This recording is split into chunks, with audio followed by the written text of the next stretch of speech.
जैन साहब सुस्वागतम। Oh my God, Jain साहब कुछ आज विशेष परिधान में आप दिख रहे हैं, कोई खास बात? ये थोड़ी ठंड हो गई एक्चुअली, हाँ, तो इसको बुश कोट बोलते हैं। क्या क्या? Bush coat, bush coat. और अभी थोड़ा इलेक्शंस का माहौल भी बना हुआ है, तो अच्छा, तो इससे ज्यादा वोट मिलते? नहीं, वोट तो नहीं मिलते। बट ये अगर आपको याद हो, गब्बर सिंह पहने थे। ओके, क्या इंस्पिरेशन है। हाँ, मतलब अगर यही वो डार्क ग्रीन कलर का पहना दिया जाए और दाढ़ी वाड़ी भी थोड़ा तो गब्बर लगी रहे, मतलब उसके लिए 1-2-3 दिन अगर आप ना नहाए तो फिर आप एकदम उस कैरेक्टर में घुस जाएंगे। बिल्कुल, बहुत बढ़िया। लेकिन फिलहाल तो क्या कहें, मजबूरी हमें कहना ही पड़ेगा। बहुत स्मार्ट लग रहे हैं जैन साहब।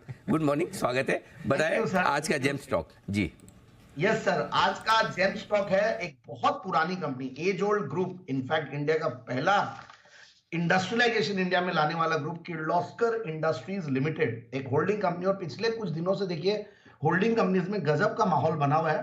कुछ ऐसी एक्सपेक्टेशंस भी आ रही है, कुछ इसके ऊपर रेगुलेशंस आएंगे और कुछ रेगुलेटर की तरफ से कुछ आने वाला है कि कैसे क्या इसकी वैल्यूएशंस को लेकर वो हो। बट ओवरऑल मुझे लग रहा है कि ये एक स्टॉक है जो कि बहुत चला हुआ नहीं है। इनफैक्ट मैंने जो पहली बार जैन साहब, ये आपने जो बताया, मैं उसमें जरा सा ऐड कर दूं। एक्चुअली है ना, कल सेबी की बोर्ड बैठक है और इस बोर्ड बैठक में होल्डिंग कंपनियों के डीलिस्टिंग नियमों में बदलाव की तैयारी हो रही है।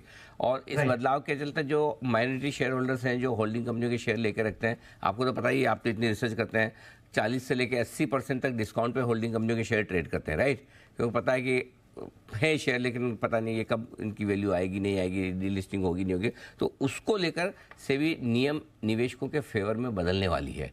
इस वजह से सारी होल्डिंग कंपनियों के शेयरों में बड़ा एक्शन दिख रहा है। और इसलिए आपने जो पॉइंट कहा वो एकदम सही है। इस पे कल नजर रखनी, कल की बोर्ड बैठक में फैसला हो सकता है। कल एजेंडा में तो है, ऐसा ब्रजेश ने हमें बताया। बिल्कुल सर, बिल्कुल यही मैं पढ़ के, और मैंने इसीलिए पिछले कुछ दिनों से सारी होल्डिंग कंपनीज को देख रहा था और मैं बोला कि एक अच्छी अपॉर्चुनिटी है। चार्टिकली भी एक बहुत ही अच्छे लेवल पे है, जहां पे डाउनसाइड कम लग रही है और ऊपर का लेवल भी 3800 दिखा के अपने 20% नीचे। और मार्केट्स में जिस तरीके का मिड कैप, स्मॉल कैप और इनकी जो होल्डिंग्स जिन कंपनियों में है, वो कंपनियां गजब का की है। और मुझे याद है जब हमने जेम्स की सीरीज स्टार्ट की थी, Anil ji, I was very surprise कि मैं किर्लोस्कर ग्रुप की कुछ कंपनियों की वैल्यूएशंस ऐसे सस्ते उनमें देखा था, जैसे कोयल, मतलब किर्लोस्कर ऑयल इंजन है या किर्लोस्कर न्यूमेटिक है, ये सब हजार करोड़ के मार्केट कैप पे रेकमेंड करते थे। आज 3000, 4000, 7000 करोड़ एक के बाद एक कंपनीज हमने रेकमेंड की हुई है। Almost I have covered all the Kirloskar group companies. और कुछ फैमिली इश्यूज की वजह से ये थोड़े से वैल्यूएशंस को लेकर थोड़ा वो रहता था, but they are amazing companies, amazing group. देखिए 1888 से कंपनी का फाउंडेशन हुआ है। इंडिया का फर्स्ट आयरन प्लो इन्होंने निकाला था, इंडिया का फर्स्ट सेंट्रीफ्यूगल पंप इन्होंने बनाया था, फर्स्ट डीजल इंजन इस ग्रुप ने बनाया, फर्स्ट इलेक्ट्रिक मोटर इन्होंने बनाया, फर्स्ट इंडिया का लेथ। मतलब इस तरीके से देखिए आप क्या इन्होंने वो किया है, इंडस्ट्रियलाइजेशन इंडिया में लाया। जो इंडस्ट्रियल रिवॉल्यूशन की हम बात करते हैं, वैसा इंडिया का इंडस्ट्रियल रिवॉल्यूशन इस ग्रुप का बहुत बड़ा कंट्रीब्यूशन है। और सबसे बढ़िया बात है, मैं देख रहा था इसकी होल्डिंग्स, किर्लोस्कर न्यूमेटिक में 10% है, कोयल जो मैं किर्लोस्कर ऑयल इंजन को बोलता हूं 5.67%, किर्लोस्कर ब्रदर्स में 24%।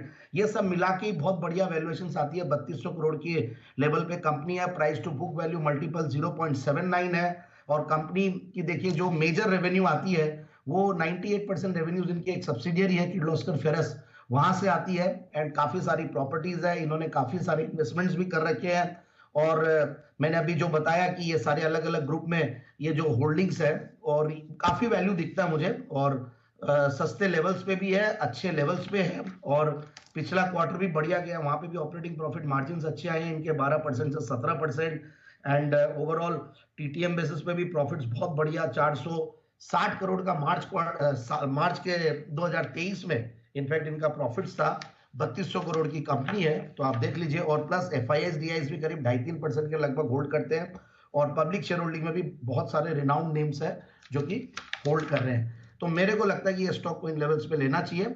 और जो न्यूज आप सही बताया अनिल जी, आपने पूरा एक्सप्लेन कर दिया। मैं समय की उसके हिसाब से मैं थोड़ा कम बोल रहा था, बट 3350 के टारगेट के लिए होल्ड करना चाहिए। नहीं, और ले लो 2-4 मिनट, आप बोलो आराम से।